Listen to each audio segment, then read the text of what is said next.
ganda ng views. Ang ganda ng views sa kanyang paligid. So, ayan guys, dito lang yan sa may Manama, Bahrain, malapit sa Avenues.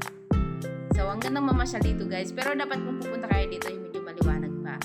Kasi kami ginabi dito, gawa na nagsimba pa kami. Then, syempre, naglakad pa kami doon sa may Manama.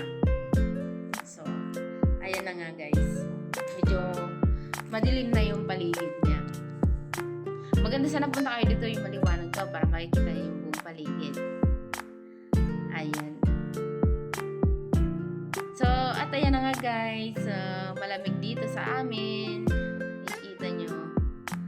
Maganda dito mamasyal kasi may winter. Pero pag mainit, okay lang din. Kaya lang, mas maganda talaga gumala ng malamig kasi sa mainit.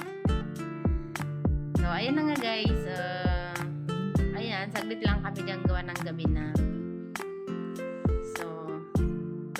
So, ayan lang guys. Thank you for watching and take care po. Don't forget to like and subscribe.